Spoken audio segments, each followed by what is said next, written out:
10 takeaways. Celtics fall to the Nets in NBA Cup matchup. The Celtics had chances to take control in Brooklyn, but never found the consistency needed to steal the game from the Nets.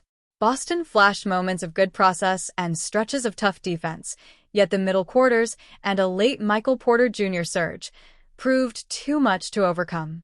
Still, there were plenty of notable performances and trends worth digging into from an NBA Cup game that they couldn't figure out. Here are 10 takeaways from the loss. Losing the middle quarters. There's no shying away from it. This one stings for Boston. They had their chances and momentum swung their way at times, but it felt like they were playing on their heels the whole night. After scoring just 12 points with 4 minutes left in the first quarter, they found some answers and outscored the Nets 16-3 the rest of the way.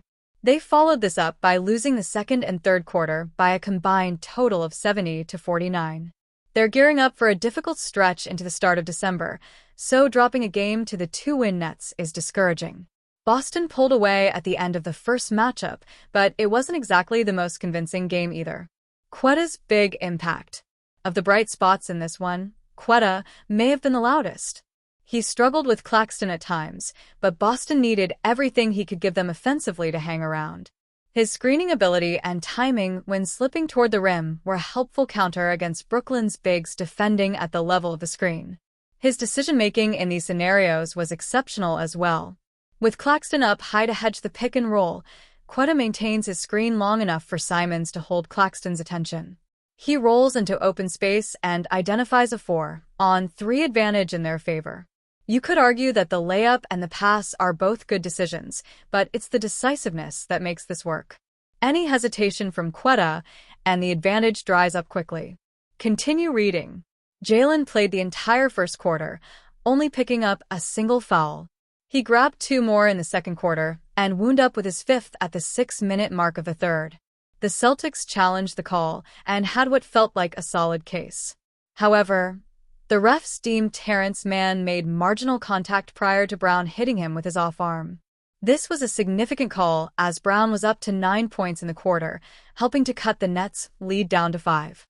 Brooklyn closed the quarter on a 21-9 run to grab a 15-point lead after Brown went to the bench. A quiet night from Derek White. In a game where Boston was starved for scoring, they needed Derek White to be ready to answer the call. He's been in a much better rhythm lately, but he simply didn't have it tonight. White finished with 6 points, his second lowest total of the season. He shot 2 of 13 from the field, including 1 out of 7 from 3 points range.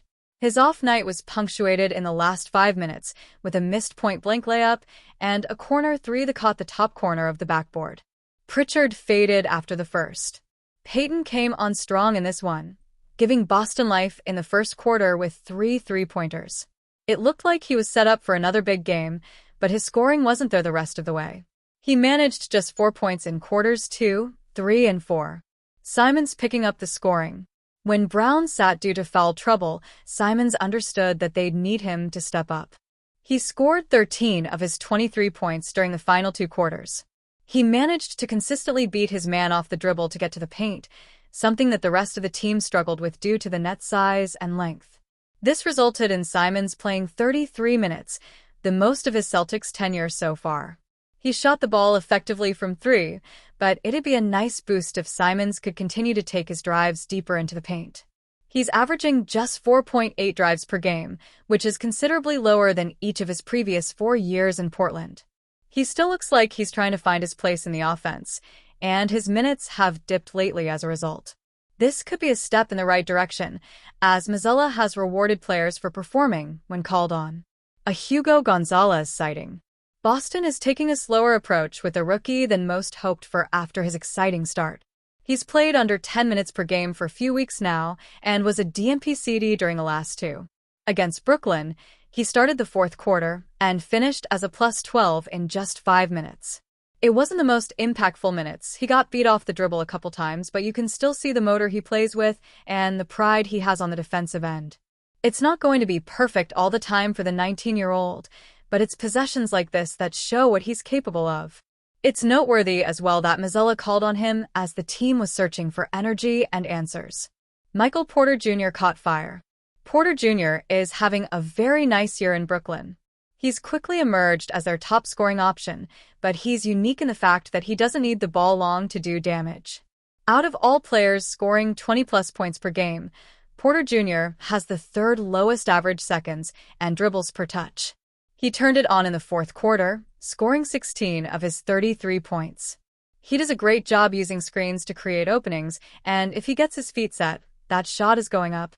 It becomes even more difficult if you fall behind on the screen because he's capable of getting downhill and has good chemistry with Claxton. It felt like every Celtics run ended with a heavily contested Porter jumper. Speaking of Claxton, in combination with Michael Porter Jr., Nick Claxton was a problem all night for the Celtics. He's an extremely useful playmaker in dribble handoff actions, surveying the defense and making decisions on when to keep versus pass it. It pulls the Celtics bigs far from the paint and becomes quite hard to deal with when you're accounting for his screening, passing, rolling, and driving ability at once. With Claxton in the game, Brooklyn had a 130 offensive rating and a 104.3 defensive rating. Porter Jr. finished the game, but Claxton got them off to a strong start and carried their energy throughout. Jordan Walsh keeps building. Jordan Walsh continues to stack great performances. He's rebounding, getting out in transition, and finding ways to help on offense without the ball. It's things that feel routine, like setting timely off-ball screens or relocating to open space, but he's taking strides from even the start of this year. Despite the scoring explosion from Michael Porter Jr., Walsh did pretty well with that matchup. He spent a lot of time face-guarding him and slithered around screens to deny easy looks. A Hugo Gonzalez sighting. Boston is taking a slower approach with the rookie than most hoped for after his exciting start. He's played under 10 minutes per game for a few weeks now and was a DNP-CD during the last two. Against Brooklyn, he started the fourth quarter and finished as a plus 12 in just 5 minutes.